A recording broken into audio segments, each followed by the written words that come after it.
முதல் வாசகம். இதோ உமது திருவுளத்தை நிறைவேற்ற வருகின்றேன். எபிரேயருக்கு எழுதப்பட்ட திருமுகத்திலிருந்து வாசகம். அதிகாரம் 10 இறைவசனங்கள் 1 முதல் 10 முடிய. சகோதரர் சகோதரிகளே, வரப்போகும் நலன்களின் உண்மை உருவை திருச்சட்டம் எடுத்து காட்டவில்லை. அது அவற்றின் நிழலாக மட்டுமே உள்ளது. எனவேதான் ஆண்டுதோறும் இடைவிடாமல் செலுத்தப்படும் அதே பலிகளால் வழிபட வருபவர்களை நிறைவுள்ளவர்களாக்க அதற்கு வலிமையில்லை. அவ்வாறு இருந்திருந்தால் பழி செலுத்துவது நின்றிருக்கும் அல்லவா? ஏனெனில் வழிபடுபவர்கள் ஒரே முறையில் தூய்மை அடைந்திருந்தால் பாவத்தை பற்றிய உணர்வே அவர்களிடம் இராதே. மாறாக பாவங்கள் நீங்கவில்லை என்பதை அந்த பழிகள் ஆண்டுதோறும் நினைவுபடுத்திக் கொண்டே இருக்கின்றன. ஆம், காளைகள், வெள்ளாட்டுக் கிடாய்கள் இவற்றின் இரத்தம் பாவங்களை போக்க முடியாது. அதனால்தான் கிறிஸ்து உலகிற்கு வந்தபோது பழியையும் காணிக்கையையும் நீர் விரும்பவில்லை, ஆனால் ஓர் உடலை எனக்கு அமைத்து தந்தீர். எரிபழிகளும் பாவம் போக்கும் பழிகளும் உமக்கு உகந்தவை அல்ல.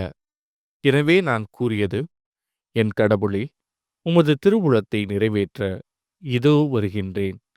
என்னை குறித்து திருநூல் சுருளில் எழுதப்பட்டுள்ளது என்கிறார்.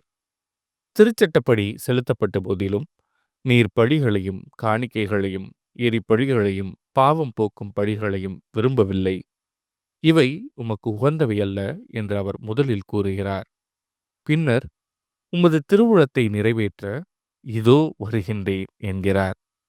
பின்னையதை நிலைக்கச் செய்ய முன்னையதை நீக்கி விடுகிறார்.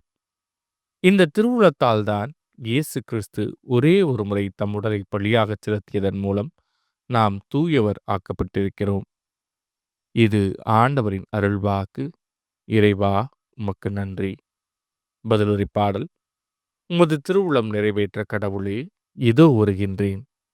நான் ஆண்டவருக்காக பொறுமையுடன் காத்திருந்தேன். அவரும் என் பக்கம் சாய்ந்து என் மன்றாட்டை கேட்டருளினார்.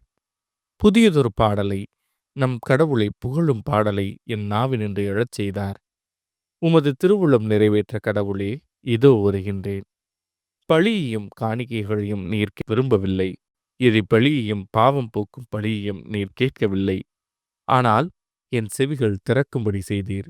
எனவே இதோ வருகின்றேன். உமது திருவுளம் நிறைவேற்ற கடவுளே, இதோ வருகின்றேன்.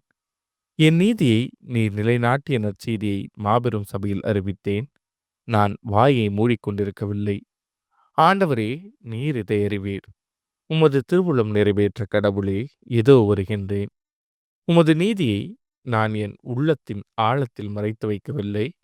உம் வாக்கு பெறலாமையை பற்றியும் நீர் அருளும் மீட்பை பற்றியும் கூறியிருக்கின்றேன். உம் பேரன்பையும் உண்மையும் மாபெரும் சபைக்கு நான் ஒழிக்கவில்லை.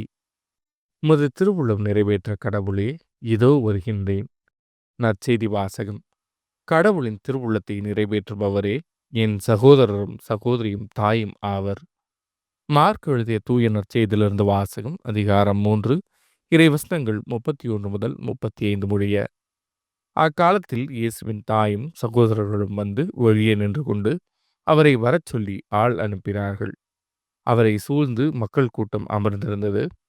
அதோ, உம் தாயும் சகோதரர்களும் சகோதரிகளும் வெளியே நின்று கொண்டு உம்மை தேடுகிறார்கள் என்று அவரிடம் சொன்னார்கள். அவர் அவர்களை பார்த்து, என் தாயும் என் சகோதரர்களும் யார் என்று கேட்டு தம்மை சூழ்ந்து அமர்ந்திருந்தவர்களை சுற்றிலும் பார்த்து, இதோ என் தாயும் என் சகோதரர்களும் இவர்களே.